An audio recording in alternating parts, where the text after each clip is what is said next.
All right, so we just completed a Jedi Survivor on Jedi Grandmaster difficulty, and this is kind of going to be a quick and dirty thoughts video about the game. I start out in first by saying I am a big Star Wars fan. I've played several Star Wars games over the years. I've seen all the movies. I've read some of the books. I'm a pretty big fan of the franchise. It definitely has its highs and its lows, but I've always been a fan. So when Jedi Fallen Order came out, I jumped on it. I thought it was a pretty solid game. It was a good foundation for an ARPG in the Jedi sort of point of view. It had its flaws, but like it was a good start. So when Jedi Survivor was announced and coming along, I thought, okay, here's going to be an opportunity that we've seen, I feel, many times in the past, where a game started out with a initial offering that was good but flawed, and they got a lot of good feedback, and then the second game was a significant improvement. And in some ways, Jedi Survivor is that. It is an improvement over Jedi Fallen Order. Unfortunately, in other ways, I would say that it's also a downgrade from Jedi Fallen Order. The biggest and most apparent way that I feel like it's a downgrade is the combat. The combat is confused, to say the least, I would say. It was put well by another streamer who said it feels like the combat initially was heading in a direction of being a lot more faster paced than it ended up being in the end. And then at some point they decided to pull back on the reins a little bit and slow it back down, but elements of the faster combat system were still there, and it creates a very uneven feeling. I think that's a pretty good description of what it feels like at times to play Jedi Survivor. At times, it seems like they want to encourage you to be very offensive, or at least have the option to be very offensive. And then other times, it feels like they're doing everything they can to discourage you from being offensive. And it creates this very uneven feeling where you can't really get a good pacing at times. In some boss fights, particularly ones near the end, which I won't get into specifics to avoid spoilers about what those boss fights are. But some boss fights in particular towards the end of the game really highlight what I feel like is sort of a confusion in what they wanted to accomplish with the combat. Mechanics that sort of made sense all the way up until that point don't make as much sense anymore. And some previous boss fights that felt very fluid and very like everything you would want from a Jedi versus Jedi kind of encounter, or making you feel like you're a Jedi that's, fighting in this universe, all of a sudden that stuff is like going out the window, and it's feeling like you're kind of flailing. And at times, not only does the combat feel confused, but the combat literally just breaks. Like situations occur where animations glitch and attacks just all of a sudden like kind of bug out, and things just don't even perform close to how they were intended to function. Which kind of leads us into what is probably the next biggest problem with Jedi Survivor, which is overall the game lacks a polish to it. There's a lot of janky animations. There's a lot of glitchy sort of interactions. There's an overall performance problem that is just egregiously bad, in my opinion, for a $70 game.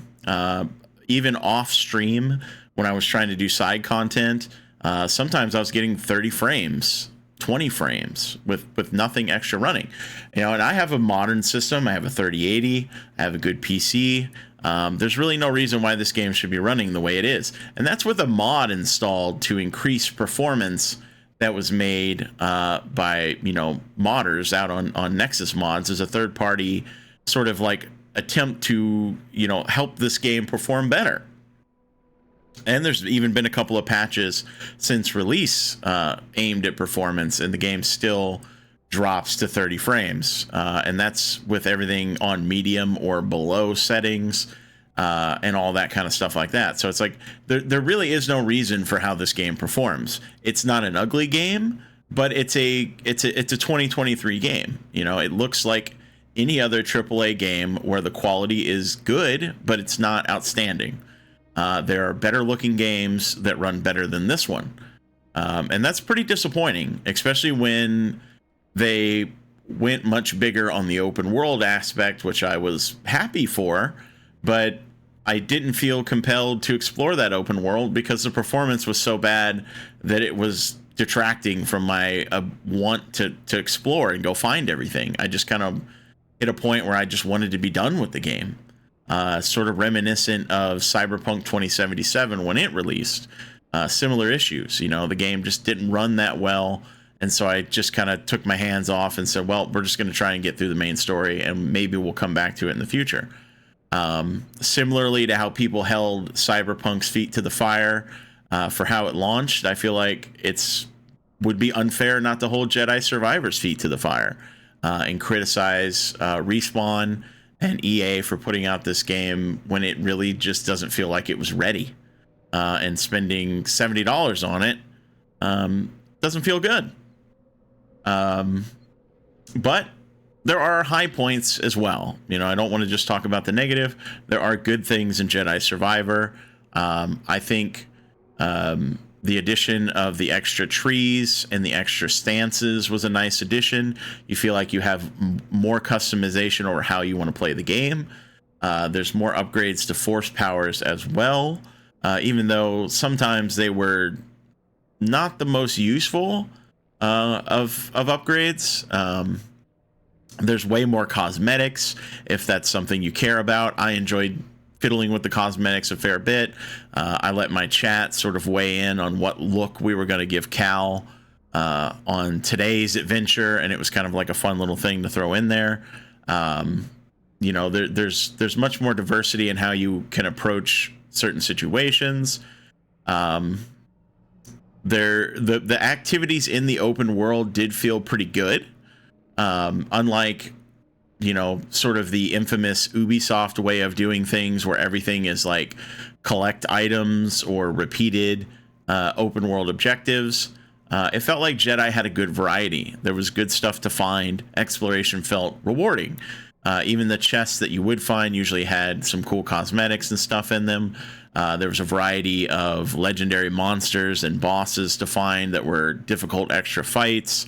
There was interesting side things like the strategy game that you could play, the fish that you could collect for the atrium in the saloon.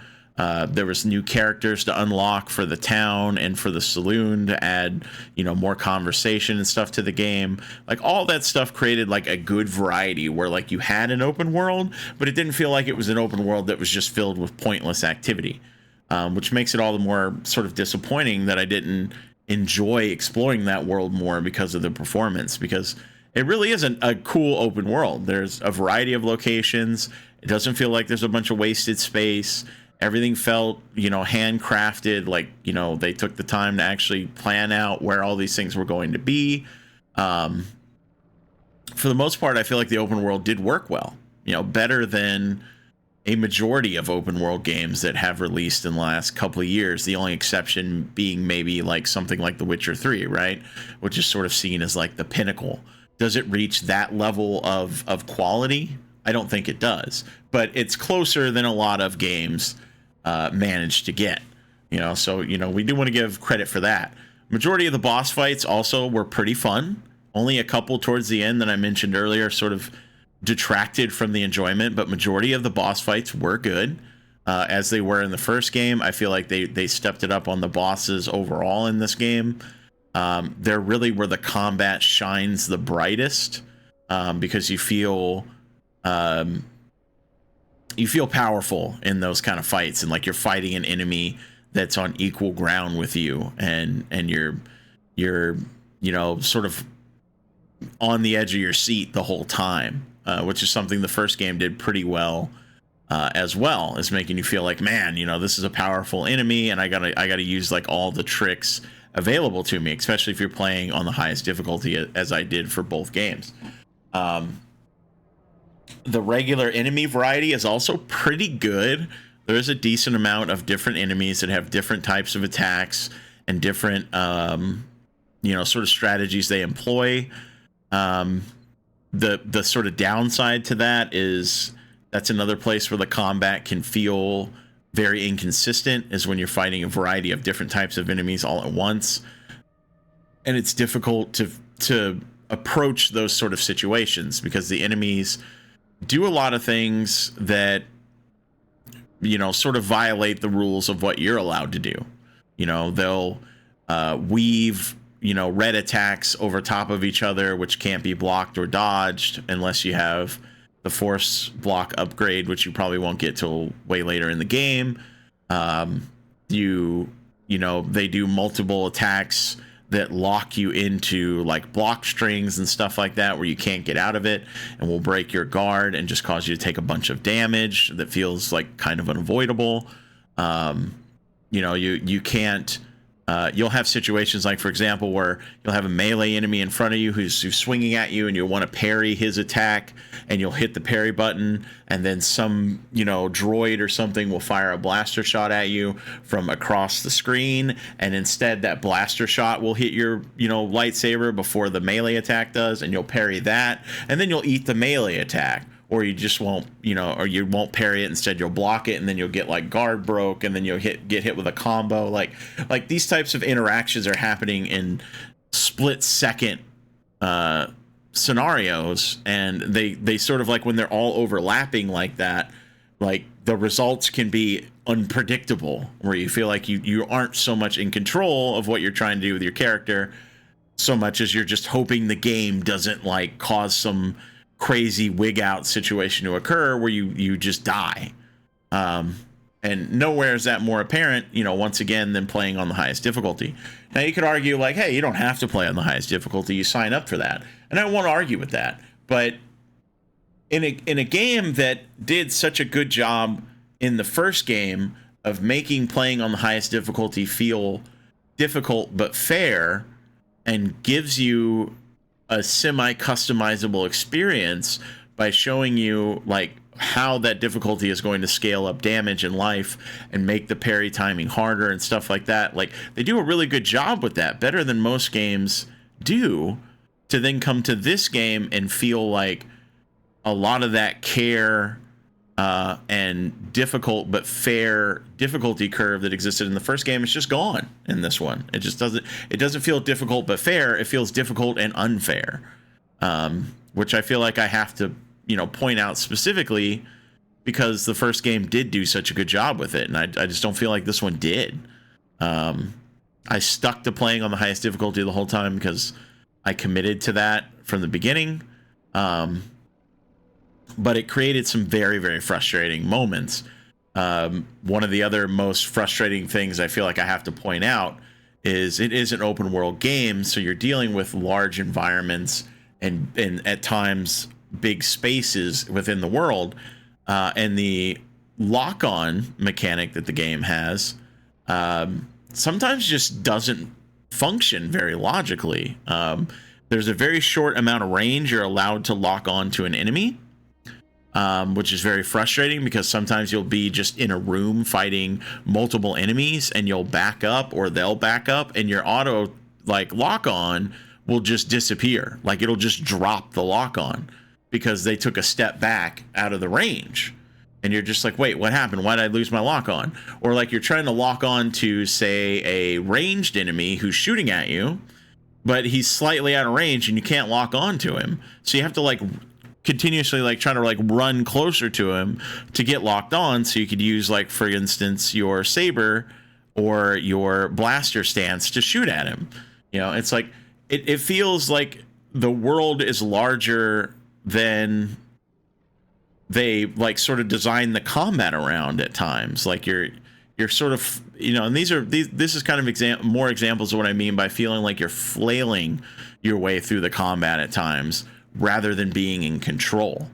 And I feel like they take a lot of elements that they're trying to emulate from games like Dark Souls and Sekiro, and they're implementing these things into the game without really understanding the care and precision that From Software puts into these combat systems and like why they're designed the way they're designed.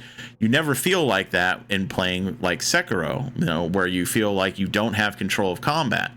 FromSoft has really, in my opinion, nailed a system where things feel difficult, but you learn from your mistakes. And after you die, you know, once you get over perhaps your frustration, you reflect back on it and go, I messed up there.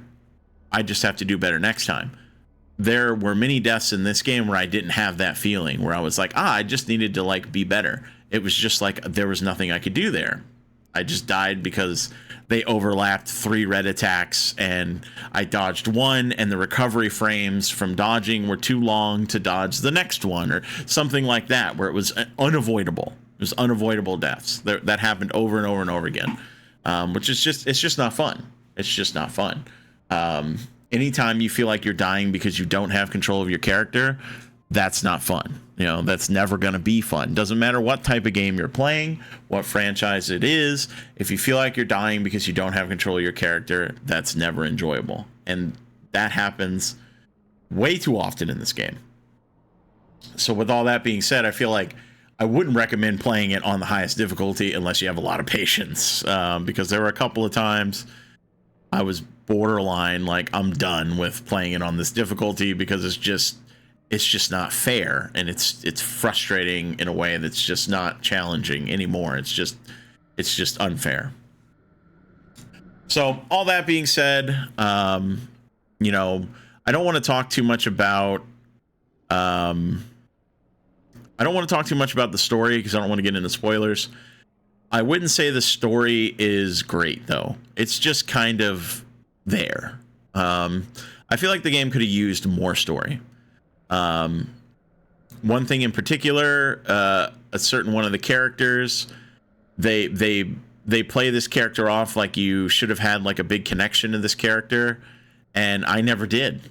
You know, there wasn't enough interaction to make me really care about most of the characters. The only characters I really cared about were the ones that were in the first game, right? Because you're building off of the first game. So like if you came into this game never having played the first game, I don't even know that you would really bond with any of the characters, because there just really wasn't enough story elements. There really wasn't enough building of the world. It just felt like you kind of skipped over a lot of like character building moments and just kind of went straight into a couple of, you know, sort of intense moments of this and that.